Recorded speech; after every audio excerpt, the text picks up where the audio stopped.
Combinational circuits के अंदर हमने या तो अरिथमेटिक सर्किट की बात की है, जिसके अंदर हमने एडर, सब्ट्रैक्टर, मल्टीप्लाई ये सारे ऑपरेशन देखे हैं, या फिर हमने कुछ और सर्किट्स की बात की जैसे कोड कन्वर्टर, मैग्नीट्यूड कंपैरेटर या parity generator and parity checker. तो ये सारे सर्किट्स की बात की है। अब इस वीडियो के अंदर हम लोग एक नया सर्किट डिस्कस करने वाले हैं, नेक्स्ट सर्किट, जिसका नाम होता है मल्टीप्लेक्सर। अब ये मल्टीप्लेक्सर क्या चीज होती है? मल्टीप्लेक्सर का काम होता है मल्टीपल सिग्नल्स को एक सिंगल लाइन पे ट्रांसफर करना। देखो इसका एक छोटा सा एग्जांपल लो। मान लो कि मैं कॉल कर रहा हूं, है ना, लैंडलाइन से कॉलिंग होती है। लैंडलाइन पुराने जमाने में लैंडलाइन ही चलता था, मोबाइल सिग्नल तो नहीं थे, मोबाइल तो नहीं आया था। अब लैंडलाइन में अगर मेरे 100 दोस्त हैं तो मैं उन 100 दोस्तों को कॉल कर सकता हूं अगर सबके पास लैंडलाइन सिस्टम है। सही बात है, सबको कॉल कर सकते हैं। अब इसका मतलब अगर मुझे बात करनी है तो एक वायर मेरे फर्स्ट दोस्त तक जानी चाहिए, एक वायर मेरे सेकंड दोस्त तक जानी चाहिए, एक वायर मेरे थर्ड दोस्त तक जानी चाहिए। इस तरह से हर दो लोगों के बीच में एक वायर का कनेक्शन एस्टैब्लिश होना जरूरी है। तो मुझे बताओ कितनी वायर लगेंगी अगर n लोगों की बात करूं? n में हर बंदे का कनेक्शन कितनों के साथ होना चाहिए? बचे हुए n-1 लोगों के साथ। या ऐसा सोच लो, सिंपल तरीका बताता हूं। n लोग हैं और मुझे हर दो लोगों के बीच में वायर चाहिए। कितनी वायर्स लगेंगी? nc2। कि n में से हर दो लोगों का कॉम्बिनेशन ले लो और उनके बीच में एक वायर की जरूरत पड़ेगी। अब अगर ऐसा हुआ तो क्या होगा कि एक दोस्त से एक दिन में कितनी देर बात करोगे? 10 मिनट, 15 मिनट, 1 घंटा, 2 घंटा। बाकी 22 घंटे तो वो वायर आइडल रह जाएगी। बाकी 22 घंटे अगर वो वायर खाली रह गई तो रिसोर्स का यूटिलाइजेशन सही नहीं हो पाया। ये बात समझ आ रही है? अगर मैं कहूं मेरे पास जितने कॉन्टेक्ट्स मेरे फोन में हैं सबके लिए एक वायर बिछानी पड़ेगी टेलीफोन लाइन वालों को, तो एक कांटेक्ट को एक दिन में कितनी बार कॉल करोगे? बहुत रेयर चांस है कि रोज किसी को कॉल भी करना पड़े। ये तो बात मानते हो, हर दोस्त को रोज तो कॉल नहीं करते हो। बट अगर हर दोस्त के लिए एक वायर बिछा दी गई तो वो वायर क्या हो गई? वेस्ट। अब ऐसे ही nc2 वायर्स लगेगी n लोगों के लिए। लेकिन अब एक चीज सोच के देखो, जैसे जैसे लोग बढ़ते जाएंगे वैसे वैसे वायर्स का काउंट भी बढ़ता जाएगा। इसका मतलब ये सिस्टम एक तरह से प्रैक्टिकल नहीं है। तो हम क्या करते हैं, सेम वायर पे एक से ज्यादा लोगों का सिग्नल भेजते हैं और इस प्रोसेस को कहा जाता है मल्टीप्लेक्सिंग। तो मल्टीप्लेक्सर एक ऐसी डिवाइस है जो क्या हेल्प करती है कि जब रिसोर्स लिमिटेड हो तो कई लोग उस एक रिसोर्स को आपस में शेयर कर पाए। वो रिसोर्स क्या हो सकता है? वो रिसोर्स वायर हो सकती है, वो रिसोर्स फ्रीक्वेंसी हो सकती है, वो रिसोर्स टाइम हो सकता है, वो कोई भी ऐसा रिसोर्स जो फाइनाइट है लेकिन लोग बढ़ते जा रहे हैं तो हमें शेयर करना जरूरी है, उसे बोलते हैं मल्टीप्लेक्सिंग। मल्टीप्लेक्सिंग एक्चुअल में कम्युनिकेशन के अंदर सबसे ज्यादा कॉमन होती है, क्योंकि वहां हम बात करते हैं टाइम डिवीजन मल्टीप्लेक्सिंग और फ्रीक्वेंसी डिवीजन मल्टीप्लेक्सिंग की।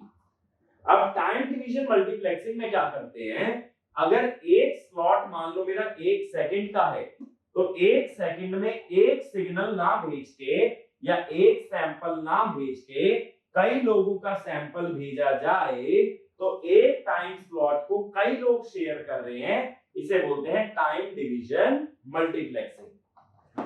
ऐसे ही मेरे पास देखो, जैसे रेडियो की बात करें, रेडियो के अंदर अगर देखा हो जैसे 91 एफएम अलग है, 98.3 एफएम अलग है, 95 एफएम अलग है। इसमें क्या हो रहा है? इसका मतलब है अलग अलग फ्रीक्वेंसी पे अलग अलग चैनल आ रहे हैं या अलग अलग रेडियो चैनल चल रहा है। इसका मतलब सभी रेडियो चैनल्स ने फ्रीक्वेंसी को बांट रखा है, यानी वो फ्रीक्वेंसी को क्या कर रहे हैं? शेयर कर रहे हैं, और इसे बोल देंगे फ्रीक्वेंसी डिवीजन मल्टीप्लेक्सिंग। अगर टाइम स्लॉट को आपस में बांटते हैं टाइम डिवीजन मल्टीप्लेक्सिंग, फ्रीक्वेंसी को शेयर करते हैं, फ्रीक्वेंसी डिवीजन मल्टीप्लेक्सिंग। बट ये बात सोच के देखो, बिना मल्टीप्लेक्सिंग के काम हो ही नहीं सकता। अगर एक बंदा पूरा रिसोर्स अपने लिए रिजर्व कर लेगा तो क्या होगा कि मल्टीपल लोग उस रिसोर्स को शेयर नहीं कर पाएंगे। ठीक है, ये बात क्लियर हो रही है? तो इस वजह से कम ही लोगों को सर्व कर पाओगे या पूरी जनता उस रिसोर्स का फायदा नहीं उठा पाएगी। तो हमें क्या करना है? मल्टीप्लेक्सिंग करनी है या सेम रिसोर्स मल्टीपल यूजर्स को अलॉट करना है। अब देखो ये कैसे होता है।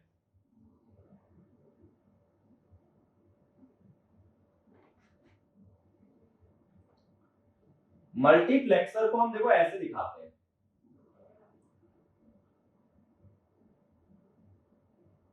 जैसे मान लो कि 4 लोग हैं बात करने वाले, यहां एक स्विच है और ये है आउटपुट। ये स्विच रोटेट कर सकता है, यानी सेम आउटपुट पे ये 4 इनपुट्स को भेज सकता है। जैसे इनपुट हुआ I0, ये हुआ I1, ये हुआ I2, ये हुआ I3। ठीक है, तो ये किस किस से कनेक्ट हो सकता है? I0, I1, I2 और I3। तो आउटपुट Y पे तुम्हें चारों में से कोई भी सिग्नल मिल सकता है, लेकिन मिलेगा कौन सा? अब ये कैसे डिसाइड होता है? ये डिसाइड होगा कि स्विच कहां कनेक्टेड है, यानी स्विच को कनेक्ट करने के लिए भी कोई ना कोई कंट्रोल सिग्नल होना जरूरी है, जो कि ये बताए कि स्विच कहां कनेक्ट होता है, या ये सिलेक्ट करे कि कौन से डेटा को आगे भेजना है। तो स्विच को जो कंट्रोल करता है वो सिग्नल कहलाता है सिलेक्ट लाइन। ठीक है, इसको सिलेक्ट लाइन क्यों बोला? क्योंकि ये सिलेक्ट करेंगी ये दोनों लाइनें कि कौन सा इनपुट आउटपुट से जुड़ेगा। तो डेटा का सिलेक्शन कौन करता है? सिलेक्ट लाइन करती है। इसीलिए मल्टीप्लेक्सर को क्या बोलते हैं? देखो और क्या क्या बोल सकते हो, इसको मैनी टू वन स्विच बोल सकते हो, क्योंकि मल्टीपल इनपुट एक ही आउटपुट से कनेक्ट हो रहे हैं। इसको डेटा सिलेक्टर भी बोल सकते हो, क्योंकि ये चीज तुम सिलेक्ट कर रहे हो कि कौन सा डेटा आगे जाना चाहिए। क्लियर बात है? तो इस तरह से मल्टीप्लेक्सर क्या काम करता है? मल्टीपल इनपुट्स को सेम आउटपुट से जोड़ता है। इसका प्रैक्टिकल सिग्निफिकेंस क्लियर है? तो मल्टीप्लेक्सर के अंदर देखो 2 तरह के इनपुट होते हैं। एक तो होता है डेटा इनपुट, जो इनपुट आउटपुट से कनेक्ट होगा, और दूसरा इनपुट होता है सिलेक्ट लाइन, जो कि ये बताती है कि कौन सा इनपुट आउटपुट से जुड़ना चाहिए। ठीक है, तो मल्टीप्लेक्सर को ऐसे भी बोल सकते हो, multiplexer is a combinational circuit which is used to decide or which is used to connect multiple input lines to a single output line। ठीक है, अब इसकी नेमिंग कैसे की जाती है? देखो यहां कितने इनपुट सिग्नल है? 4। कितना आउटपुट है? 1। तो इसे बोलते हैं 4:1 mux या 4:1 mux। तो यहाँ पे पहला क्या बताता है? पहला नंबर बताता है नंबर ऑफ इनपुट्स, और दूसरा क्या बताता है? Number of output. अब देखो मल्टीप्लेक्सर में आउटपुट तो हमेशा एक ही होगा ना। अगर आउटपुट एक ही है यानी सेकंड नंबर हमेशा 1 ही होगा मल्टीप्लेक्सर में। ऐसा कभी नहीं होगा कि 4:2 बन जाए, 4:3 बन जाए। हमेशा क्या होगा? 4:1, 6:1, 8:1 ऐसा कुछ होगा। यानी कि डिपेंड करता है कितने इनपुट लाइंस हैं और उनको किससे जोड़ा जाएगा? आउटपुट से। बट क्या होता है प्रैक्टिकली, ये जो इनपुट लाइंस है ये 2 की पावर में चलती है, यानी 2 हो सकती है, 4 हो सकती है, 8 हो सकती है, 16 हो सकती है, 6 नहीं होगी। ठीक है, तो जनरली क्या होगा? 2:1, 4:1, 8:1, 16:1 ऐसा कुछ हमारा मल्टीप्लेक्सर का नेमिंग होता है। और एक ऐसा सर्किट है, ये कॉम्बिनेशनल सर्किट है। इसका मतलब कि आउटपुट क्या आने वाला है वो किस पे डिपेंड करता है? वो डिपेंड करता है इनपुट की प्रेजेंट वैल्यू पे, और आउटपुट पे डिपेंडेंट नहीं है। यानी आउटपुट की पास्ट वैल्यू क्या रही है इससे फर्क नहीं पड़ता, तुमने इनपुट क्या लगाया है यही डिसाइड करता है कि आउटपुट क्या आएगा, that is your combinational circuit. ये बात क्लियर है? ठीक है, तो मल्टीप्लेक्सर के नाम क्लियर है। अब देखो बात ये आती है, मैंने अभी अभी ये बोला कि जो सिलेक्ट लाइन होती है वो ये डिसाइड करती है कि कौन सा इनपुट आउटपुट से जुड़ेगा। अब यहां कितनी सिलेक्ट लाइन ली है मैंने? दो सिलेक्ट लाइन के कितने कॉम्बिनेशन हो सकते हैं? दो सिलेक्ट लाइन के 4 कॉम्बिनेशन हो सकते हैं, 0 0 0 1 1 0 1 1, और उसी हिसाब से इनपुट भी कितने हैं? 4। तो ये सर्किट क्या करता है, देखो 0 0 के लिए एक इनपुट आउटपुट तक पहुंच जाएगा, 0 1 के लिए दूसरा हो जाएगा, 1 0 के लिए तीसरा, तो 1 1 के लिए चौथा। यानी सिलेक्ट लाइन पे क्या डेटा आ रहा है इससे डिसाइड होगा कि आउटपुट से कौन सा इनपुट को हम कनेक्ट करने वाले हैं। ये बात क्लियर हुई? तो अगर मैं ये बोलता हूं कि n सिलेक्ट लाइन है, n सिलेक्ट लाइन है, तो कितने कॉम्बिनेशन बनेंगे? 2 की पावर n कॉम्बिनेशंस पॉसिबल है। अगर 2 की पावर n कॉम्बिनेशंस पॉसिबल हैं तो मल्टीप्लेक्सर के कितने इनपुट्स होंगे? मल्टीप्लेक्सर के इनपुट भी होंगे 2 की पावर n, और नेम क्या होगा इसका? 2 की power n is to 1 mux। ठीक है, तो ये इसका नाम हो जाएगा। ये बात समझ आई? तो इनपुट हमेशा कितने होते हैं? 2 की पावर n, और सिलेक्ट लाइन कितनी होती है? n। तो ये बात हमेशा ध्यान में रखना, क्योंकि जब कभी किसी मल्टीप्लेक्सर की बात करूं, सपोज मैं 8:1 मक्स की बात कर रहा हूं, कितने इनपुट है? 8।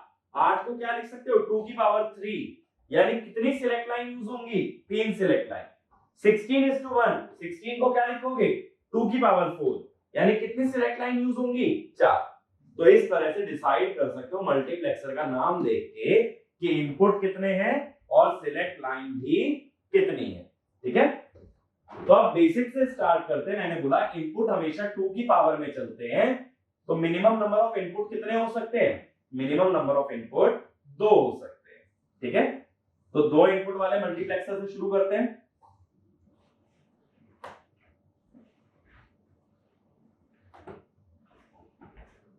तो सबसे पहले मैं बात करने वाला हूं 2:1 मक्स। अब 2:1 मक्स को कैसे दिखाओगे? इसका मतलब है इसके अंदर कितने इनपुट है? 2 इनपुट है, I0 I1, और आउटपुट कितना है?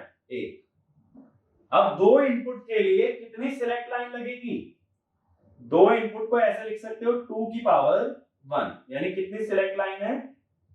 1 सिलेक्ट लाइन।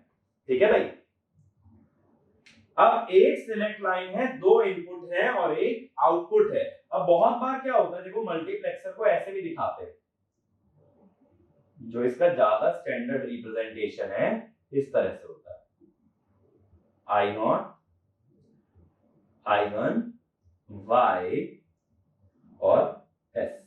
ठीक है, अब इसका ट्रुथ टेबल की अगर बात करें तो सिलेक्ट लाइन के हिसाब से ये डिसाइड होता है कि आउटपुट पे क्या जाने वाला है। हम ये बोलते हैं सिलेक्ट लाइन 0 है तो 0 वाला इनपुट जाएगा। कौन सा इनपुट है 0 वाला? I0। 1 है तो कौन सा जाएगा? I1। ठीक है, इसीलिए इसके सबस्क्रिप्ट में मैंने नंबर लिखा है, क्योंकि ये बताता है कि सिलेक्ट लाइन की कौन सी वैल्यू के लिए ये इनपुट आउटपुट तक जाने वाला है। ये बात समझ आई? इसीलिए इनपुट के नीचे हमेशा एक डेसिमल नंबर होता है। वो डेसिमल नंबर क्या बताता है? For what combination of select line this input will be propagated to the output. तो वो नंबर देख के हम ये पहचान सकते हैं। अब अगर ट्रुथ टेबल देख के इसका लॉजिक लिखा जाए तो देखो, y को लिखूंगा s बार I0 प्लस s I1। देखो अब इसके अंदर क्या होगा? If s equal to 0, s को अगर 0 रखा तो s बार आ जाएगा 1 और s हो जाएगा 0। अगर s बार 1 आ गया तो 1 इंटू I0 क्या आया? I0। 0 इंटू I1 क्या आ गया? I1 0 आ गया, तो y आ गया I0। अगर s को 1 रख दो तो s बार क्या हो गया? 0। 0 इंटू I0 0, 1 इंटू I1 क्या आ गया I1। तो ये ट्रुथ टेबल ट्रू हो गई कि 0 पे I0 जाएगा और 1 पे I1 जाएगा, तो y का लॉजिक एक्सप्रेशन होता है s बार I0 प्लस s I1। इसको कैसे दिखाओगे, देखो बहुत सिंपल तरह से शो कर रहा हूं। मैंने पहले ही बताया था ना कि अगर कोई लॉजिक सर्किट शो करना होता है तो ऐसा कर लेते हैं, जिस वेरिएबल का कॉम्प्लीमेंट लेना हो उसके साथ एक इन्वर्टर दिखा देते हैं। अब एक एंड गेट लगाना है s बार I0, ये एंड गेट आया, इसमें s बार आ रहा है और दूसरा इनपुट है I। दूसरा एंड गेट मुझे लेना है s I1, ठीक है। तो जहां सर्कल नहीं बना हुआ वहां कोई कनेक्शन नहीं है, मतलब ये मत सोचना ये वायर इससे भी जुड़ी है, ये वायर सिर्फ किससे जुड़ी है s से, ना कि s बार से। दूसरा इनपुट क्या है इसमें I1। तो देखो s I1 का एंड, s बार और I0 का एंड, और ये दोनों एंड गेट के बाद क्या लगेगा, एक और गेट लग जाएगा और ये क्या बन जाएगा आउटपुट y। तो ये किसका सर्किट हो गया, ये सर्किट हो गया हमारा एक 2:1 मल्टीप्लेक्सर का। इसमें कितने नॉट गेट लगे, एक नॉट गेट लगा, कितने एंड गेट लगे, दो एंड गेट लगे, और कितने और गेट लगे, एक और गेट लगा। और देखो ये जो y है ये क्या है, s बार I0 प्लस s I1, यानी दो का प्रोडक्ट लेके क्या ले लिया गया है, सम ले लिया गया है। इसको हम लोग क्या बोल सकते हैं, it is in the SOP form. तो मल्टीप्लेक्सर का जो आउटपुट होता है वो हमेशा ही एसओपी फॉर्म में होता है, वो कभी भी पीओएस की फॉर्म में नहीं होता। और यहाँ मल्टीप्लेक्सर का सर्किट हमने किसकी मदद से रियलाइज कर लिया, एंड और नॉट गेट की मदद से। चाहते तो नैंड गेट से भी बना सकते थे, तो सभी गेट्स को किससे रिप्लेस कर दोगे, नैंड से। कितने नैंड लगेंगे, 4। देखो कैसे होता नैंड गेट से, एक बार बना के देखें भाई, नैंड गेट से कैसे बनेगा। इन्वर्टर बन सकता है नैंड गेट से, कैसे, कुछ ऐसा सर्किट हमने देखा था नैंड गेट में, अगर सेम इनपुट जाएगा तो क्या बन जाएगा इन्वर्टर। ये एंड गेट को रिप्लेस कर दो नैंड से, और ये और को रिप्लेस कर दो बबल्ड और। बबल्ड और हमेशा क्या होता है, मैंने ये चीज लॉजिक गेट के अंदर भी बताई थी, बबल्ड और is always equal to NAND. बन गया ना। और देखो ओरिजिनल सर्किट जैसा ही है, ये इन्वर्टर है, बबल से बबल काट लो, अगर बबल से बबल काट लोगे तो ये एंड है और ये और है, ये एंड है और ये और है, तो हमारा सिस्टम तो सेम ही है ना, एंड और फिर उसके बाद क्या और। तो मैंने क्या किया, दोनों तरफ बबल लगा दिया अगर, तो दोनों ही क्या बन गए, नैंड। तो इसका मतलब है नैंड गेट कितने लगेंगे, सिर्फ क्या करना है, इन गेट का टोटल कर लो, उतने ही क्या आएंगे, नैंड गेट। ये बात क्लियर है। तो मैं क्वेश्चन ये भी पूछ सकता हूं, find the number of NAND gates required to implement 2:1 multiplexer. तो क्या करो, एंड और इन्वर्टर की मदद से इंप्लीमेंट कर लो, और उतने ही क्या लग जाएंगे, नैंड गेट। ये वाला क्लियर है मल्टीप्लेक्सर पहला। अगले मल्टीप्लेक्सर पे चलते हैं। जैसे पहला मैंने शुरुआत की 2 की पावर 1 से, ऐसे अगला क्या हो सकता है, 2 की पावर 2 हो सकता है, ठीक है भाई। तो बात कर लेते हैं 2 की पावर 2 की भी। तो देखो अगला मैं ले रहा हूं 4:1 मक्स।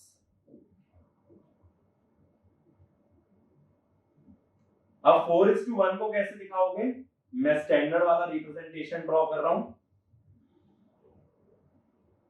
पहले तो बात है कि 4 जो होता है वो क्या होता है, 2 की पावर 2। इसका मतलब यहां कितनी सिलेक्ट लाइन होंगी, इसके अंदर 2 सिलेक्ट लाइन, और इनपुट कितने होंगे, 4। तो 4 इनपुट को नाम कैसे दिया, I0, I1, I2, I3। और 2 सिलेक्ट लाइन को नाम कैसे दे दोगे, S1, S0, और आउटपुट क्या हो जाएगा, Y। ठीक है। तो ये 2 सिलेक्ट लाइन आ गई जो इसमें LSB है उसे S0 लिखा और जो MSB है उसे S1 लिखा। तो ऐसा कभी मत करना कि दोनों को SS लिख दो, उससे होगा क्या, तुम ये नहीं पहचान पाओगे इसमें ज्यादा सिग्निफिकेंस किसकी है और कम सिग्निफिकेंस किसकी। अब देखो ट्रुथ टेबल बनाओगे तो 2 सिलेक्ट लाइन है और उनसे ही डिसाइड होगा कि आउटपुट पे क्या पहुंचेगा। तो 2 सिलेक्ट लाइन के 4 कॉम्बिनेशन हो सकते हैं। अगर ये जो कॉम्बिनेशन है इनका डेसिमल नंबर लिख लिया जाए तो क्या होगा 0 1 2 3।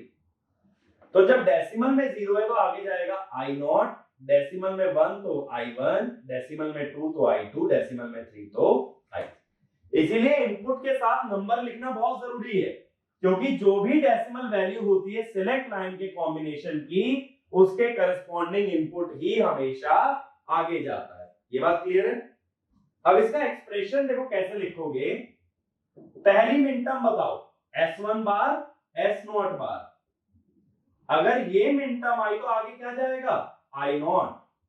तो देखो अगर ये मिनटर्म 1 हुई तो y क्या हो जाएगा I0। अगली मिनटर्म बताओ S1 बार S0। ये मिनटर्म अगर आ गई तो आगे क्या जाएगा I1। अगली मिनटर्म S1 S0 बार, ये ट्रू हो गई तो आगे क्या जाएगा I2। और लास्ट मिनटर्म S1 S0, ये ट्रू हुई तो जाएगा I3। यानी minterm multiplied by corresponding input और minterm and with the corresponding input will give us the output logic expression. क्योंकि कोई भी मिनटर्म जब ट्रू होगी तो उसमें वो इनपुट ही उसकी मदद से आगे जाता है। अब इस एक्सप्रेशन को इंप्लीमेंट कैसे करोगे, देखो मैं 2 सिलेक्ट लाइन लेता हूं S1 S0, ठीक है। ये सिलेक्ट लाइन चली गई ऐसे और साथ साथ इसके इन्वर्टर ले लो।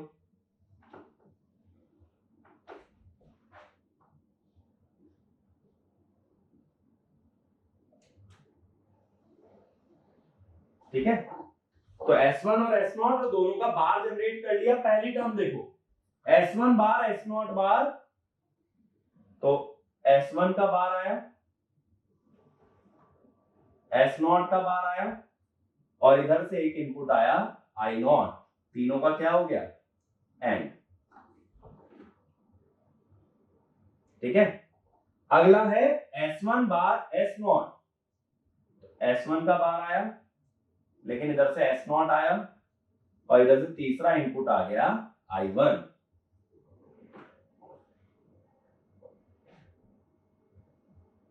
और तीनों क्या हो गया एंड हो गया। अगला देखो S1 S0 बार, S1 गया, S0 का बार गया और तीसरा इनपुट यहां से आ गया I2 और तीनों का क्या हो गया एंड हो गया। लास्ट S1 S0, तो इधर से S1 गया,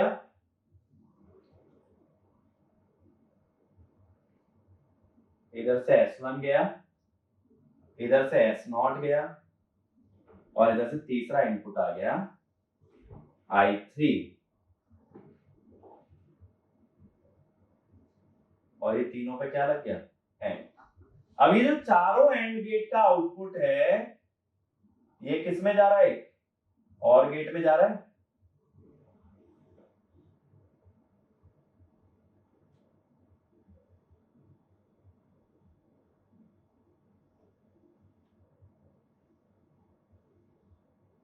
ये आ गया एक और गेट और उसका आउटपुट।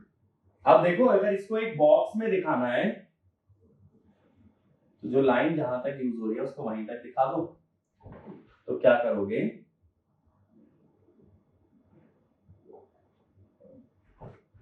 तो ऐसे बॉक्स में भी एनक्लोज कर सकते हो। तो तुम ये कह सकते हो कि ये क्या है, ये 4:1 मल्टीप्लेक्सर है। देखो 4 इनपुट आ गए, नीचे 2 सिलेक्ट लाइन आ गई, बाहर एक आउटपुट आ गया। तो ये क्या बन गया 4:1 मल्स। अब इसके अंदर कितने नॉट गेट है, 2 नॉट गेट हैं, कितने एंड गेट हैं, 4 एंड गेट हैं, और कितने और गेट हैं, 1 और गेट है। अगर सिर्फ नैंड से बनाते तो कितने लगते, 2 + 4 + 1 7 नैंड गेट। ठीक है, तो जब भी एंड गेट के बाद और गेट लगे तब उसे किससे रिप्लेस कर सकते हो, नैंड गेट से। ऐसे ही अगर पीओएस होता यानी और के बाद एंड होता तो सबको रिप्लेस कर सकते थे नॉर गेट से। ये बात ध्यान रखो, एसओपी में सभी लॉजिक गेट्स को किससे रिप्लेस कर सकते हैं, नैंड से, और पीओएस में सभी को रिप्लेस कर सकते हैं नॉर से। ठीक है, तो ऐसा मत कहना कि 7 नैंड लगे तो 7 ही नॉर लगेंगे, यहां नॉर गेट नहीं निकाल पाओगे क्योंकि एक्सप्रेशन कैसा है, एसओपी है। अब देखो, अगर ये नंबर ऑफ गेट को जनरलाइज किया जाए, हमने देखा जब 2 सिलेक्ट लाइन है तो कितने एंड गेट है, 4। 1 सिलेक्ट लाइन थी तो कितने एंड गेट थे, 2। इसका मतलब एंड गेट कितने लगते हैं,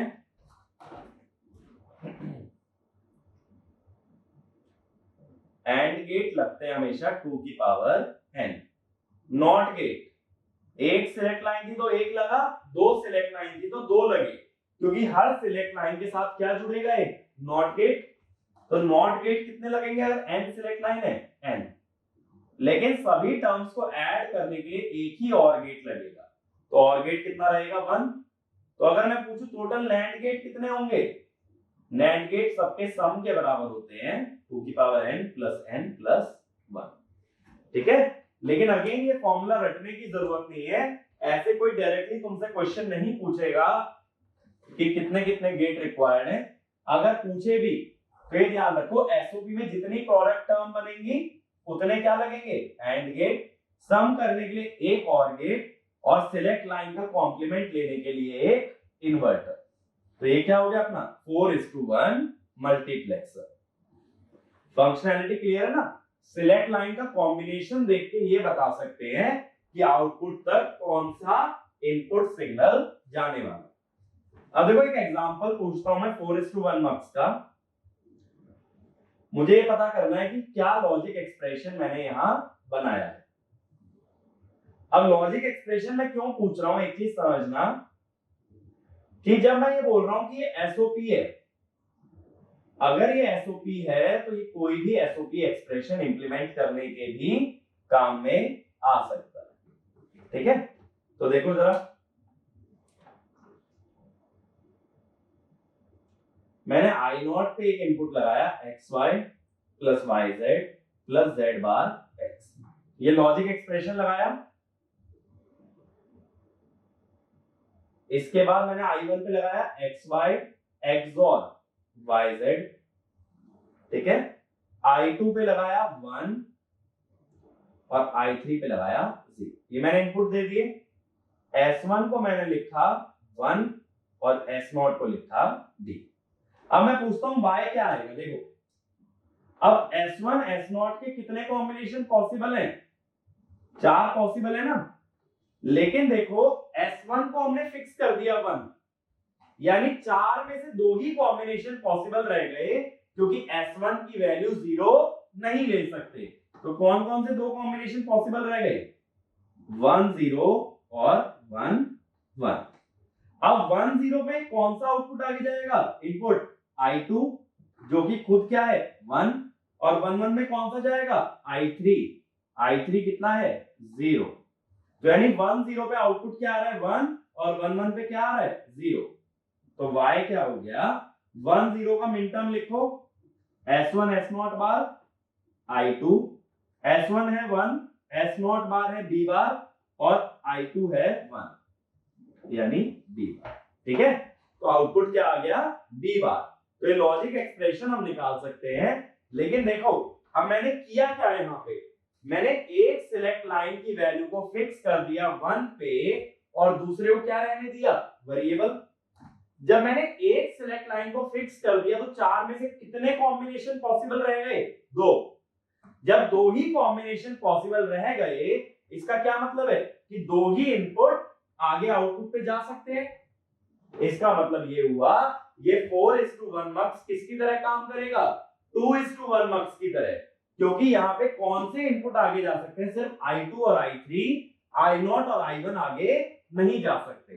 कहने का मतलब 4:1 मक्स में अगर एक सिलेक्ट लाइन को फिक्स कर दिया जाए तो हमारा ये बन जाता है 2:1 मल्टीप्लेक्सर, या ये कह दो मल्टीप्लेक्सर का ऑर्डर रिड्यूस हो जाता है। देखो ऐसे ही समझो, 4:1 के अंदर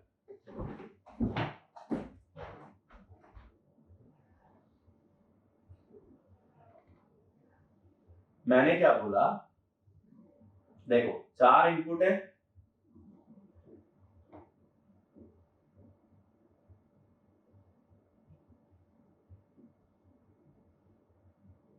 दो सिलेक्ट लाइन है और एक आउटपुट है। अब मान लो इस सिलेक्ट लाइन को, जैसे मैंने यहां 1 किया था, 1 को मैं ऐसे दिखा देता हूं कि मैंने इसे हाई वोल्टेज से जोड़ दिया एक रेजिस्टेंस के थ्रू। अब इसका मतलब है जो S1 है इसको मैंने फिक्स कर दिया 1। तो अब S1 S0 के कौन से कॉम्बिनेशन पॉसिबल रह गए? एक तो रह गया 1 0 और एक रह गया 1 1 0 का मतलब डेसिमल में कितना होता है 2 और 1 1 का मतलब 3। तो यहां कौन आगे जाएगा I2 और यहां कौन जाएगा I3। तो अब देखो इसका मतलब है I2 और I3 तो काम कर रहे हैं लेकिन I0 और I1 क्या हो गए? डिसेबल हो गए। तो ये क्या हो गए? डिसेबल हो गए। इसके अंदर कुछ भी लगाते रहो उससे आउटपुट को फर्क नहीं पड़ने वाला। सिर्फ किससे फर्क पड़ेगा? I2 और I3 से। सेम वे में एक चीज सोचो, मैंने यहां 1 किया, अगर मैं ऐसा कर दूं I0 I1 I2 I3,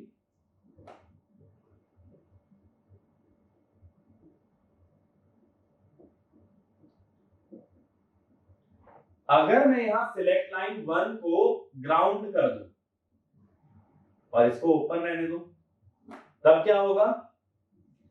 अब S1 को तुमने फिक्स कर दिया 0, तो अब कौन कौन से कॉम्बिनेशन बचे S1 S0 के? देखो एक तो बचा 0 0, एक बचा 0 1, क्योंकि S0 तो वेरिएबल है, S1 फिक्स है और डेसिमल वैल्यू क्या होगी 0 1। अब जब डेसिमल 0 है तो y पे क्या जाएगा? I0, डेसिमल 1 है तो क्या जाएगा? I1। इसका मतलब क्या हुआ कि I2 और I3 क्या होगा इस बार? डिसेबल। ठीक है, इस तरह से मैं क्या बना सकता हूं? 2:1 मल्टीप्लेक्सर बना सकता हूं यूजिंग 4:1 मल्टीप्लेक्सर। अब इसी टाइप का अगर मैं एक क्वेश्चन छोटा सा बना के पूछ लूं, मान लो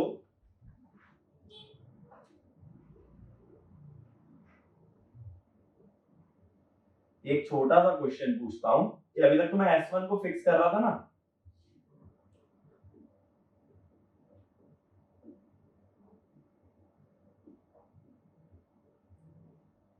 ये 4 इनपुट है। अब की बार मैंने क्या किया, अब की बार मैंने S को जोड़ दिया VCC से। अब मैं पूछता हूं इसमें से कौन से इनपुट एनेबल्ड रहेंगे। तो देखो मैंने S0 को इस बार फिक्स कर दिया है, S0 को क्या कर दिया है 1। तो अब S1 S0 के कौन कौन से कॉम्बिनेशन यहां पॉसिबल है? S0 अगर 1 है तो एक तो 0 1 पॉसिबल है, एक 1 1। डेसिमल वैल्यू क्या है इनकी? 1 और 3। तो 1 पे कौन आगे जाएगा? I1, 3 पे जाएगा I3। तो यानी जो 2 है और ये जो 0 है ये दोनों क्या हो गए? डिसेबल। और कौन से एनेबल्ड रह गए? 1 और 3। ये चीज क्लियर है कि ये हम लोग 4:1 मक्स से एक सिलेक्ट लाइन फिक्स कर दे तो क्या बन जाएगा? 2:1 मक्स। ठीक है, क्योंकि कॉम्बिनेशन रिड्यूस हो जाते हैं ना। ऐसे ही सोचो 8:1 मक्स होता, अगर 8:1 मक्स होता तो उसमें कितनी सिलेक्ट लाइन होती? 3 सिलेक्ट लाइन के तो भाई 8 कॉम्बिनेशन बनेंगे, तो कितनी सिलेक्ट लाइन होनी चाहिए थी? 3। अगर उसमें से एक फिक्स कर दो, कितनी बची? 2। 2 के कितने कॉम्बिनेशन? 4। तो यानी एक सिलेक्ट लाइन फिक्स कर देने से 8:1 किस में कन्वर्ट हो गया? 4:1 में। ऐसे 3 में से 2 फिक्स कर दो, कितनी बची? 1। एक कितने कॉम्बिनेशन हो सकते हैं? एक के दो, 0 या 1, तो क्या बन गया? 2:1। तो अगर 8:1 में एक सिलेक्ट लाइन फिक्स कर दूं तो क्या बन जाता है? 4:1। दो सिलेक्ट लाइन फिक्स कर दूं तो क्या बन जाता है? 2:1। इस तरह से मल्टीप्लेक्सर का ऑर्डर कम होता जाता है जैसे जैसे नंबर ऑफ सिलेक्ट लाइन को कांस्टेंट किया जाए। अब देखो एक छोटा सा एग्जांपल मैं पूछता हूं जिसमें थोड़ा सा पीछे का भी रिवीजन हो जाएगा तुम लोगों का। मान लो एक मुझे 4:1 मल्टीप्लेक्सर गिवन है, ठीक है? I0, I1, I2, I3, ठीक है? S1, S0, ये 4 इनपुट है मल्टीप्लेक्सर के। इस पे लिखा है AB plus C, A plus BC, B और C। अब S1 पे मैंने एक लॉजिक गेट जोड़ा हुआ है, यानी ये वाला कौन सा गेट हो गया? ये वाला गेट हो गया OR गेट।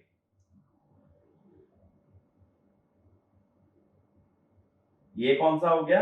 XOR gate.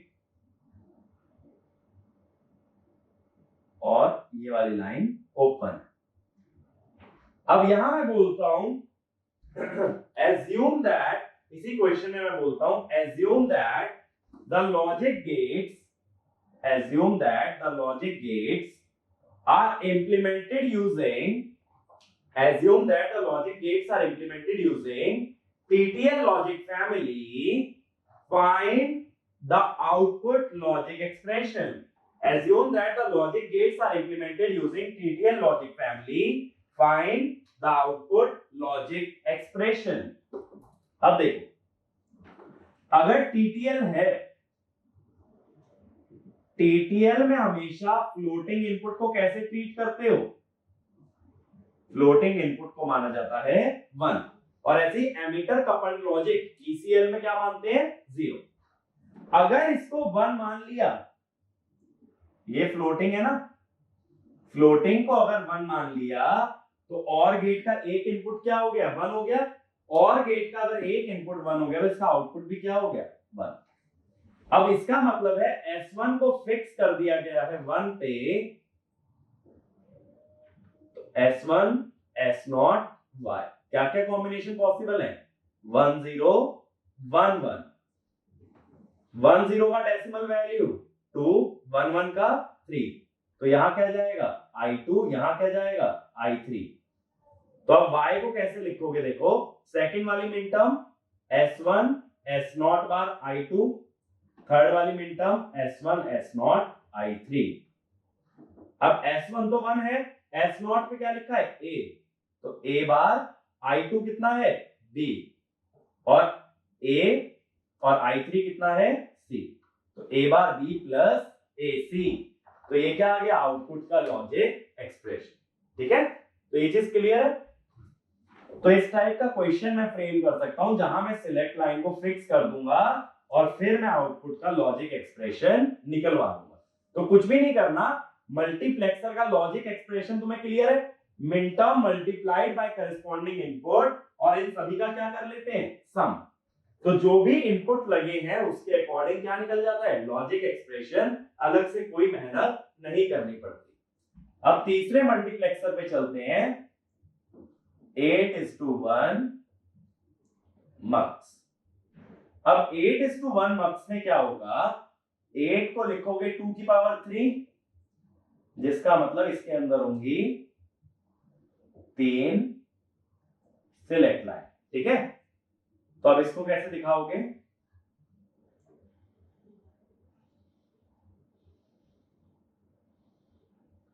कि यहां पे हम लोग 8 इनपुट लेंगे, I0, I1, I2, I3, I4, I5, I6 और I7।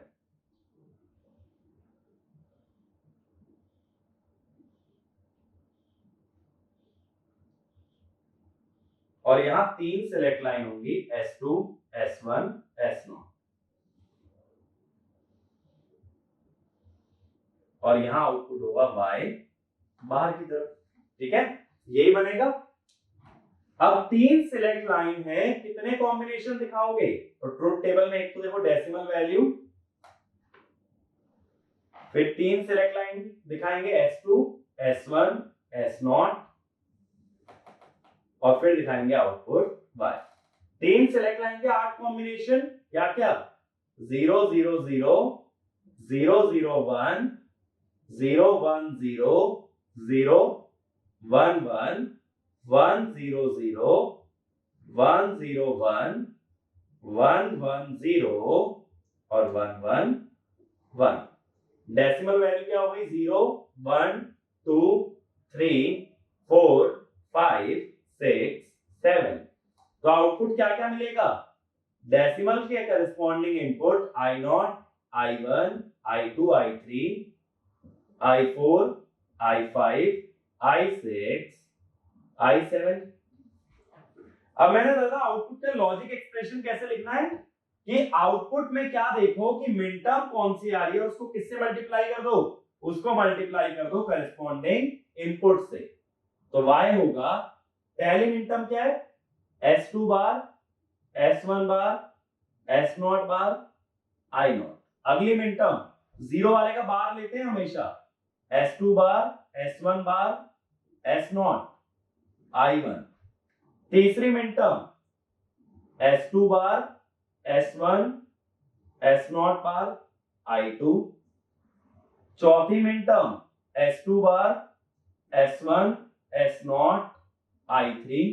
पांचवी मिन टर्म S2, S1 बार, S0 बार, I4। छठी S2, S1, S0 बार, I5। ठीक है, एक सेकंड, S1 बार, S0। फिर सिक्स्थ वाली क्या होगी? S2, S1, S0 बार, I6 और last S2, S1, S0, I7। तो ये 8 मिन टर्म्स का क्या हो जाएगा? सम हो जाएगा, या 8 टर्म्स का हो जाएगा सम। तो 8 प्रोडक्ट टर्म्स का सम। अब मैंने एंड गेट कितने बताए थे? एंड गेट मैंने बताए थे 2 की पावर n यानी 8 लगेंगे। नॉट गेट मैंने बताए थे n यानी 3 लगेंगे। n क्या है? Select line. और गेट मैंने बोला था 1 लगेगा। तो कितने हो गए gate? Total gates equal to 8 plus 3 plus 1 यानी 12 गेट्स। और अगर नैंड लगाते हो, नैंड कितने लगेंगे? 12 ही लगेंगे। मैंने बोला था सभी गेट का टोटल निकाल के क्या बता सकते हो कि कितने number of NAND gate required है। ये बात क्लियर है? 8:1 मार्क्स की भी फंक्शनैलिटी क्लियर है कि 3 सिलेक्ट लाइन के 8 कॉम्बिनेशन होते हैं और हर कॉम्बिनेशन के करस्पॉन्डिंग क्या मिलेगा? हर कॉम्बिनेशन के करस्पॉन्डिंग एक हमें आउटपुट में इनपुट मिल जाता है। ठीक है, ऐसी 16:1 होता है। अगर 16:1 तो उसमें कितनी सिलेक्ट लाइन का यूज होता? 16:1 में भाई 16:1 में सिलेक्ट लाइन हमारी लगती कितनी? 4, क्योंकि 2 की पावर 4 क्या होता है? 16। तो कितने एंड गेट लगते? 16। कितने नॉट गेट लगते? 4। और कितने और गेट लगते? 1। तो 16 प्लस 4 प्लस 1 कितने गेट लगते टोटल? 21। तो 21 नैंड गेट की जरूरत पड़ती, या 16 एंड 4 नॉट और 1 और गेट। ठीक है, तो 16:1 तक हम नहीं जा रहे हैं। वहां क्लियर होना चाहिए कि 4 सिलेक्ट लाइन के कितने कॉम्बिनेशन बनेंगे? 16। कहां से कहां तक? 0 से 15। तो वहां 16 इनपुट लिखे जाते हैं I0 से लेकर के I15 तक। ठीक है, तो 16 इनपुट्स की हम लोग बात करते हैं। तो 8:1 तक हम कवर करेंगे, 16:1 नहीं, क्योंकि उसके अंदर डिफरेंट कुछ नहीं होने वाला। अब देखो 8:1 पे एक एग्जांपल देखना। क्वेश्चन ऐसे लिख लो, express the output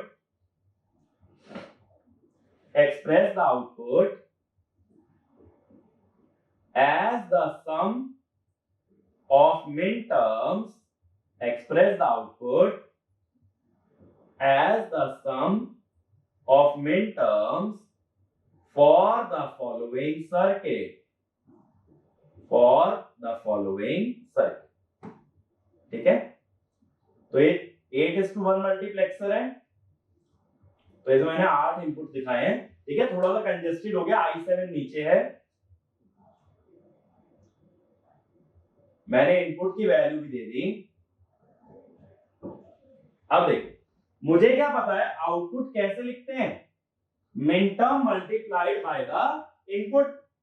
अब जो इनपुट खुद 0 हो गया वो तो मिनटर्म मल्टीप्लाइड बाय इनपुट क्या हो गई, 0 हो गई ना, यानी आउटपुट में वो टर्म ही नहीं आएगी जिसका इनपुट क्या है, 0 है। ये बात समझ आ रही है? आउटपुट में क्या लिखते हैं, मिनटर्म मल्टीप्लाइड बाय इनपुट। अगर इनपुट 0 है उस पॉइंट पे तो मिनटर्म मल्टीप्लाइड बाय इनपुट भी क्या होगा, 0।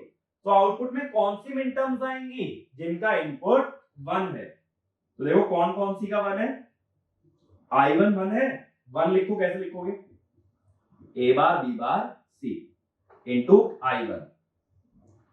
और कौन सा 1 है, 2 का भी 1 है, 2 को 3 बिट में कैसे लिखते हो, a bar b c bar dot 1। और किसका 1 है, 4 का 1 है, a b bar c bar dot 1।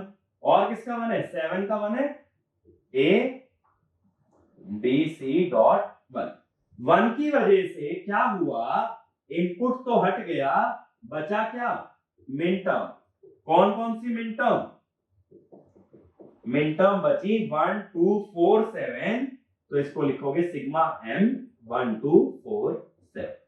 ठीक है, तो ऐसा बोल सकते हो अगर इनपुट्स में 0 और 1 है तो जो इनपुट्स 1 है वो मिनटर्म्स आउटपुट के अंदर प्रेजेंट होती हैं, और जो इनपुट 0 है वो मिनटर्म्स आउटपुट के अंदर एब्सेंट रहती हैं। ये क्लियर हुआ? सिंपल सा एग्जांपल था। तो देखो अभी तक मैंने जितने भी एग्जांपल दिखाए हैं उनके अंदर गौर करने वाली बात ये है, जो आगे तक ध्यान रखोगे, कि मुझे ये पता है कि मल्टीप्लेक्सर का लॉजिक एक्सप्रेशन कैसे लिखते हैं, वो होता है मिनटर्म मल्टीप्लाइड बाय इनपुट। और मैं कुछ भी नहीं करता हूं, मैं सिर्फ वेरिएबल की वैल्यू पुट कर देता हूं और उससे मुझे मिल जाता है ओवरऑल लॉजिक एक्सप्रेशन। ठीक है, मुझे इससे ज्यादा इसके अंदर कुछ भी करने की जरूरत नहीं है। अब देखो क्या होता है, मल्टीप्लेक्सर जो है वो भी यूनिवर्सल गेट का काम कर सकता है। तो ये वाला भी एक पॉइंट लिखो, since multiplexer can be used, since multiplexer can be used to implement, since multiplexer can be used to implement a SOP expression, it can be used as a logic gate, it can be used as a logic gate। ठीक है, तो इसमें लिखना 2:1 marks, 2:1 marks as universal gate, 2:1 marks as universal gate। तो सबसे पहला gate क्या है भाई, बफर। सबसे पहले हमने यहीं से शुरुआत की थी ना लॉजिक गेट में, बफर को ऐसे दिखाते हैं, हम क्या बोलते हैं कि यहाँ y a होना चाहिए, यानी अगर a 0 तो y भी 0, a अगर 1 तो y भी 1। अब देखो ये मल्टीप्लेक्सर से कैसे करोगे, यही काम, ये सिलेक्ट लाइन है, ये y,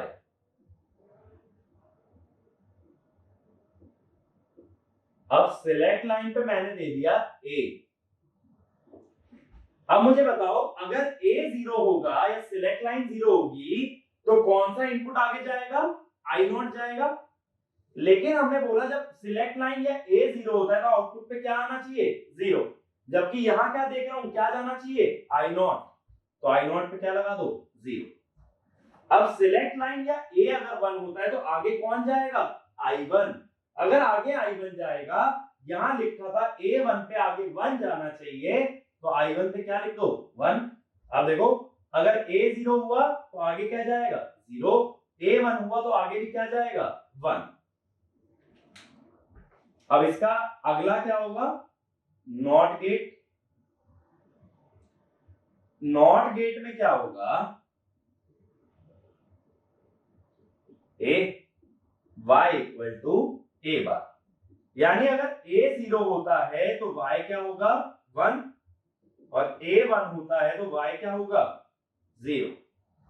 इसका मतलब देखो क्या हुआ, अगर ऐसा हो रहा है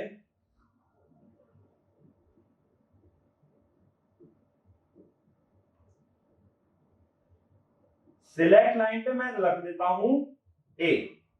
अब मैं कह रहा हूं a 0 है तो y क्या होना चाहिए 1, जबकि मल्टीप्लेक्सर कहता है सिलेक्ट लाइन 0 होने पे आगे जाएगा i नॉट। अगर सिलेक्ट लाइन 0 होने पे आगे i नॉट जाता है और आगे जाना चाहिए 1 तो i नॉट पे लिख दो 1। सिलेक्ट लाइन 1 होने पे आगे क्या जाता है i1, जबकि जाना क्या चाहिए 0 तो i1 पे क्या लिख दो 0। तो देखो बफर से जस्ट इन्वर्ट हो गए ना इनपुट। बफर में अगर इनपुट 0 1 थे तो इन्वर्टर में क्या हो गए 1 0। अगला गेट हमने देखा था एंड गेट, लेकिन अब एंड गेट के अंदर दो इनपुट होते हैं ए बी और ये y। अब देखो अगर a को ही सिलेक्ट लाइन मान रहे हो तो a 0 होने पे y क्या होगा 0 0 इंटू बी। a 1 होने पे y क्या होगा b। तो मैं 0 और 1 किसकी वैल्यू को रखूंगा जो सिलेक्ट लाइन बनाने वाला हूं। मैं यहां सिलेक्ट लाइन किसे बना रहा हूं a को, इसीलिए b की वैल्यू नहीं देख रहा हूं।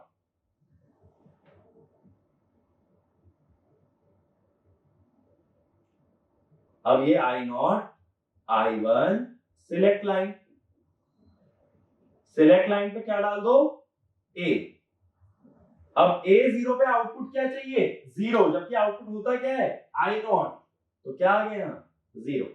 a 1 पे आउटपुट क्या चाहिए b, a 1 पे आउटपुट होता क्या है i1, तो i1 पे क्या डाल दो b, तो i1 हो गया b।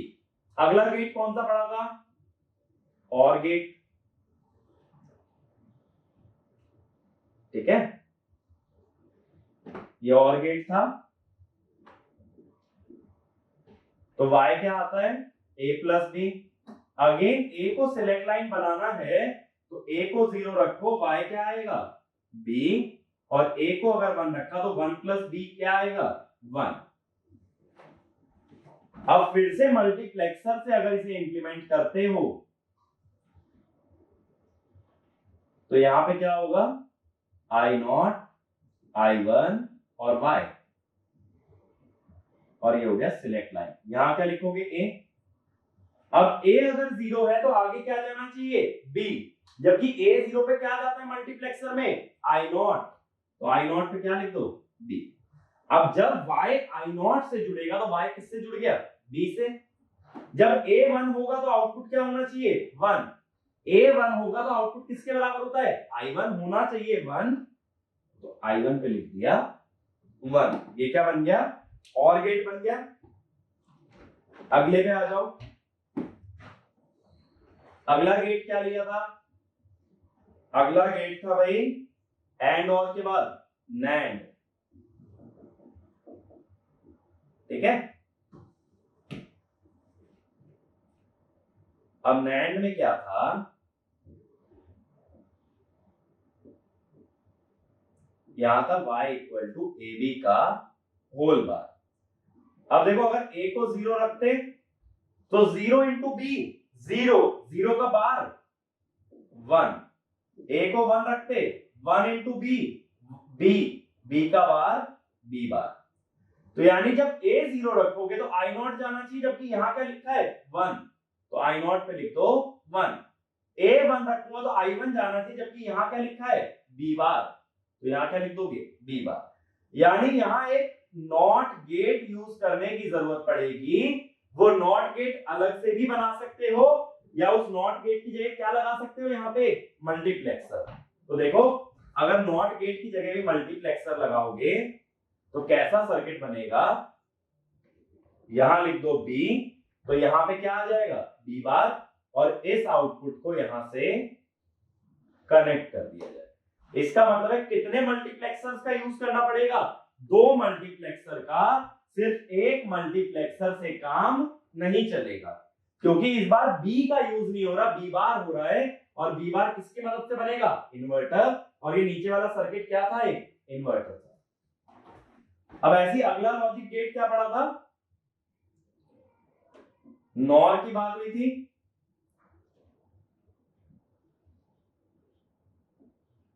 ये नॉर है। नॉर में क्या आता है आउटपुट? a प्लस बी का बार।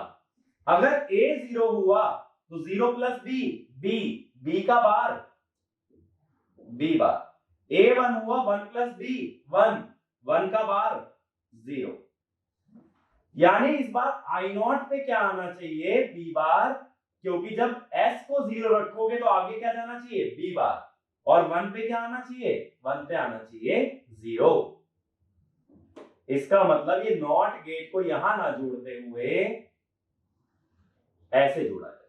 ठीक है, तो बी बार कहां जुड़े? आई नॉट पे, और आई वन पे क्या जुड़े? 0। ठीक है, तो इसका मतलब है जहां कॉम्प्लीमेंट अगर यूज हो गया तो वहां सिर्फ एक मल्टीप्लेक्सर से काम नहीं चलने वाला, वहां 2 मल्टीप्लेक्सर यूज करने जरूरी है। ऐसे अगला गेट देखो क्या आया था? एक्सओर आया था।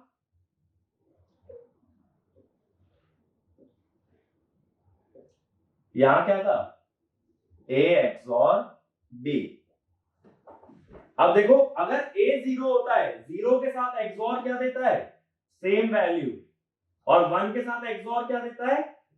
कॉम्प्लीमेंट। यानी 0 पे आई नॉट पे क्या लगाओगे? b।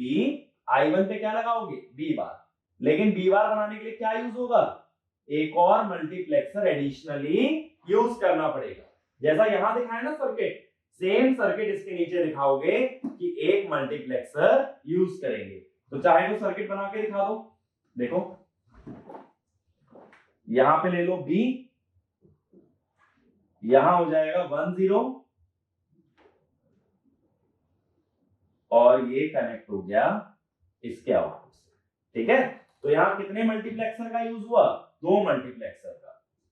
लास्ट गेट क्या था हमारा? X nor. एक्स नॉर में यहां पे क्या होता है? बबल।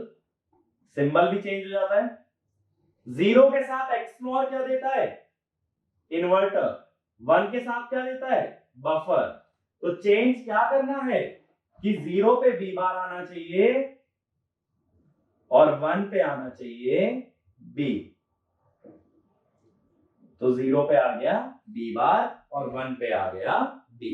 इस तरह से हमने क्या देखा? जहां कॉम्प्लीमेंट यूज हुआ वहां 2:1 मार्क्स कितने लगे? 2-2। और जहां कॉम्प्लीमेंट नहीं आया वहां एक मल्टीप्लेक्सर से काम चल जाता है। तो इसमें लिखो, in order to implement two input gates, in order to implement two input gates without complement, two input gate without complement, only one 2:1 multiplexer is required. Only one 2:1 multiplexer is required, but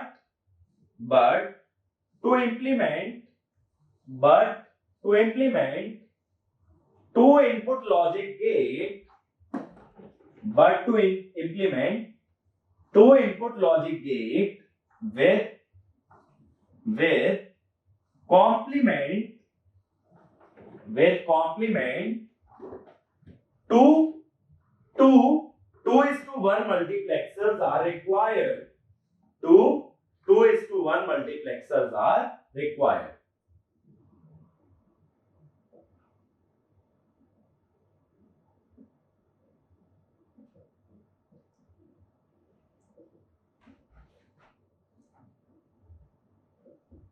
अब देखो, based on की जो अभी हमने पढ़ा, अगर हम buffer बनाते हैं बफर बनाने में क्या क्या कंपोनेंट चाहिए? 2:1 मक्स, बस इतना ही चाहिए। तो कितने मल्टीप्लेक्सर लगेंगे? एक। नॉट गेट बनाने में 2:1 मक्स चाहिए, कितने मल्टीप्लेक्सर लगेंगे? एक। एंड गेट बनाने में एक 2:1 मल्टीप्लेक्सर चाहिए, कितने मल्टीप्लेक्सर लगे? एक। और गेट बनाने में एक 2:1 मल्टीप्लेक्सर चाहिए, कितने मल्टीप्लेक्सर लगे? एक। अब आ जाओ नैंड पे। नैंड पे 2:1 मक्स तो लगता है, बट साथ में एक नॉट गेट की भी जरूरत पड़ती है, और इस नॉट गेट को अगर मल्टीप्लेक्सर से बनाओ तो टोटल 2 मल्टीप्लेक्सर लगते हैं। नॉर गेट एक मल्टीप्लेक्सर लगता है, लेकिन बार बनाने के लिए नॉट गेट को भी अगर मल्टीप्लेक्सर से बनाओ तो 2। सेम वे में एक्सओर में भी यही चीज चलती है, और एक्सनॉर में भी सेम चीज। तो यानी 2 इनपुट गेट में जहां कॉम्प्लीमेंट आ गया, वहां एक मल्टीप्लेक्सर से काम नहीं चलेगा, या तो 2 मल्टीप्लेक्सर या एक मल्टीप्लेक्सर प्लस नॉट गेट। ठीक है, तो इसके बाद इसका एक तरह से कंक्लूजन लिखो। Our 2:1 mux can realize any logic expression of one variable,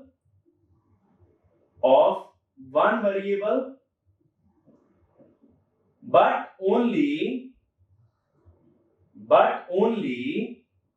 some expression of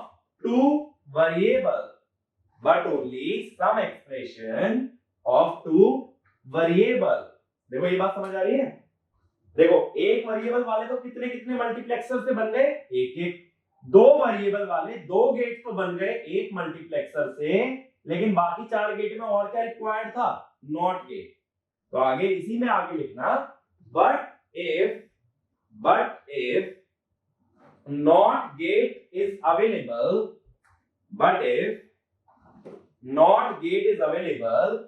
we can realize all expression of two variable. If not gate is available, we can realize all expression of two variable. ठीक है, ये बात clear है? अब देखो इस पे एक छोटा सा क्वेश्चन देखते हैं। मान लो एक y मैंने एक फंक्शन दिया है a बार b, इसको इंप्लीमेंट करना है 2:1 मक्स से। 2 केसेस ले रहा हूं, एक तो a सिलेक्ट लाइन और दूसरा b सिलेक्ट लाइन। अब मैं पूछता हूं इसको कैसे इंप्लीमेंट करोगे? तो क्या करोगे, देखो पहले a सिलेक्ट लाइन है, तो a को 0 रखा तो y कितना आएगा? 1 इंटू b। a को 1 रखा तो y कितना आएगा? 1 का बार 0 तो y आएगा 0। तो देखो सिंपल है इसको इंप्लीमेंट करना।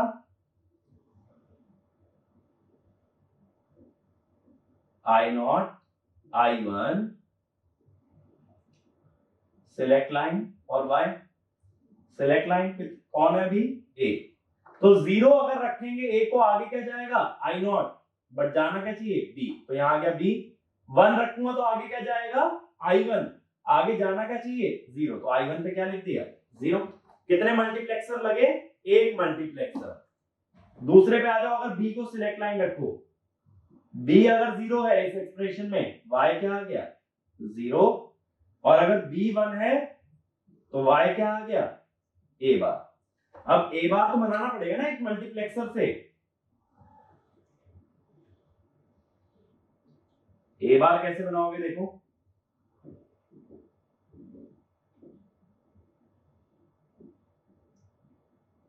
ये हुआ सिलेक्ट लाइन a, ये आ गया a बार। अब ये दूसरे मल्टीप्लेक्सर में जाएगा, और कौन से इनपुट में जाएगा? 1 वाले में। और 0 वाले पे क्या लगाना है?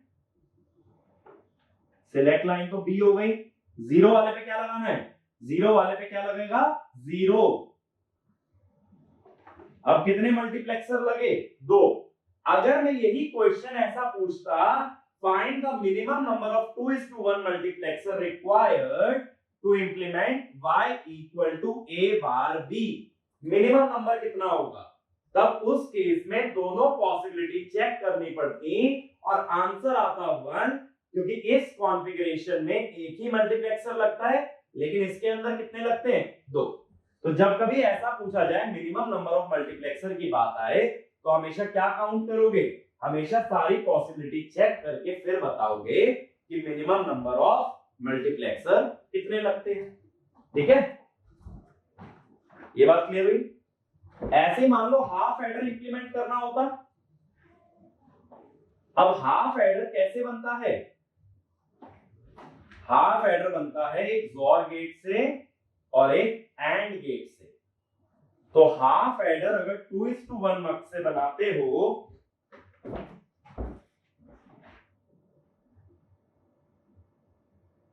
हाफ एडर यूजिंग 2:1 मक्स, तो हमें क्या पता है? एक तो XOR गेट बनाना पड़ेगा और एक क्या बनाना पड़ेगा हमें? XOR गेट के अलावा एक हमें बनाना पड़ेगा AND गेट। तो सम का एक्सप्रेशन होता है a bar b plus a b बार और कैरी होती है a। तो अब मान लो मैं a को सिलेक्ट लाइन ले रहा हूं, तो b का तो बार यूज करना पड़ेगा ना। पहले ऐसा लिख लेते हैं, a अगर 0 है तो सम बताओ कितना आएगा? 0 का बार 1, 1 इंटू b क्या आ गया? b, और 0 इंटू b बार 0, तो सम आ गया b, और कैरी कितनी आ गई? 0। 0 इंटू b 0 होता है। a अगर 1 लिया तो सम कितना आ गया? 1 का बार 0, 0 इंटू b 0, 1 इंटू b बार, और कैरी कितनी आ गई? b। अब देखो b बार बनाने के लिए पहले एक मल्टीप्लेक्सर ले लो। अगर एक मल्टीप्लेक्सर लिया तो b बार मतलब नॉट गेट बनाना है, तो यहां दिया b 1 और ये 0, यहां क्या मिल गया? b बार। अब अगर सम बनाना है तो 0 पे तो b जाना चाहिए और 1 पे क्या जाना चाहिए? b बार। तो इसकी सिलेक्ट लाइन में डालो a, 1 पे जाना चाहिए b बार और 0 पे जाना चाहिए b। तो b को देखो कैसे दिखा दोगे? इस तरह से b चला गया और ये बन गया यहां से सम। अगर कैरी बनानी है तो 0 पे जाना चाहिए 0 और 1 पे जाना चाहिए, 1 पे क्या जाना चाहिए? b। तो सिलेक्ट लाइन में तो a आया, 0 पे क्या जाना चाहिए? 0 और 1 पे क्या जाना चाहिए? b। तो ये क्या आ गया? कैरी। ये बात क्लियर हुई? तो दो मल्टीप्लेक्सर से दो आउटपुट बनाए, एक सम और एक कैरी। ठीक है, तो कितने मल्टीप्लेक्सर लगे? 3। एक तो कॉम्प्लीमेंट जनरेट करने के लिए, एक सम जनरेट करने के लिए और एक कैरी जनरेट करने के लिए। अब इसके बाद देखो, अगर इसी में मैं एडर की जगह करता सब्ट्रैक्टर, ठीक है, अगर मैं यहां बात करता हाफ सब्ट्रैक्टर की,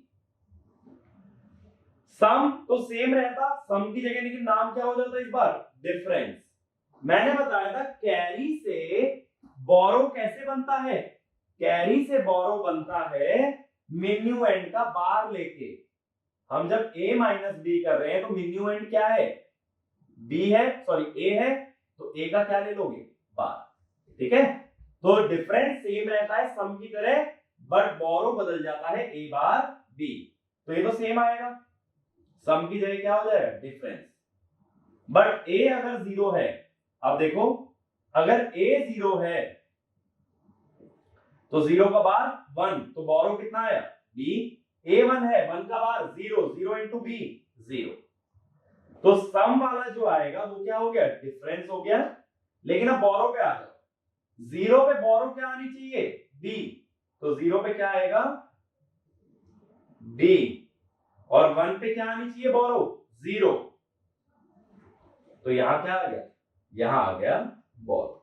तो इस तरह से हाफ सबट्रैक्टर भी बना सकते हो जैसे हमने बनाया हाफ एडर। सिर्फ हाफ एडर और हाफ सबट्रैक्टर का रिलेशन याद रखो, मिन्यूएंड का बार लेने से कैरी से बना सकते हैं बोरो, तो हाफ एडर से बन जाता है हाफ सबट्रैक्टर। तो हमने क्या देखा, देखो अभी अगर मैं आज के लेक्चर को समराइज करता हूं, सबसे पहले हमने बात की कितनी तरह के मल्टीप्लेक्सर होते हैं, 2 की पावर n इनपुट चलते हैं, where n is the number of select line। Multiplexer का काम क्या है, मल्टीपल इनपुट्स को एक आउटपुट के साथ कनेक्ट करना। फिर हमने 2:1 मक्स देखा, 4:1 मक्स देखा, 8:1 मक्स देखा। मैंने बोला कितने एंड गेट लगेंगे 2 की पावर n, कितने और गेट, एक और गेट, कितने not gate, n not gate, और सबका सम किसके बराबर, नैंड गेट के बराबर। फिर हमने देखा 2:1 मक्स एक यूनिवर्सल गेट की तरह भी काम कर सकता है, हर लॉजिक गेट बनाने के काम में आ सकता है। लेकिन कॉम्प्लीमेंट वाले गेट जब बनाने हो 2 इनपुट के, तो साथ में क्या चाहिए, नॉट गेट या फिर 2 मल्टीप्लेक्सर, ठीक है। और फिर मैंने दिखाया 2 इनपुट वाले में हाफ एडर और हाफ सबट्रैक्टर भी मैं बना सकता हूं 2:1 मल्टीप्लेक्सर से। तो अगर नॉट गेट अवेलेबल है तो एक मल्टीप्लेक्सर से सारे लॉजिक बन सकते हैं, नॉट गेट नहीं अवेलेबल है तो एक मल्टीप्लेक्सर से सिर्फ कुछ ही 2 इनपुट वाले लॉजिक बन सकते हैं, सारे लॉजिक नहीं बन पाएंगे, ठीक है।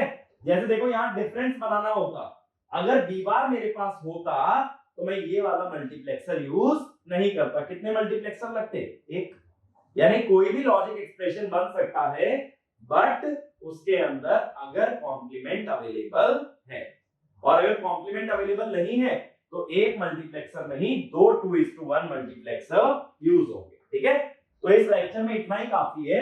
अगले लेक्चर में मैं ये बताऊंगा 4:1 मल्टीप्लेक्सर कैसे यूनिवर्सल गेट का काम करता है, और ये देखेंगे कि लॉजिक फंक्शन कैसे इंप्लीमेंट कर सकते हो मल्टीप्लेक्सर की मदद से। जैसे आज कुछ एग्जांपल लिए ना, हाफ सबट्रैक्टर इंप्लीमेंट किया, हाफ एडर, ऐसे ही कोई भी जनरल एक्सप्रेशन कैसे इंप्लीमेंट होता है मल्टीप्लेक्सर से। और 4:1 मल्टीप्लेक्सर भी किसका काम करता है, यूनिवर्सल गेट का। ये सभी चीजों के बारे में बात करेंगे, लेकिन अगले वीडियो के अंदर। इस वीडियो में 2:1 मल्टीप्लेक्सर का कंसेप्ट अगर क्लियर है तो इतना काफी है, ठीक है।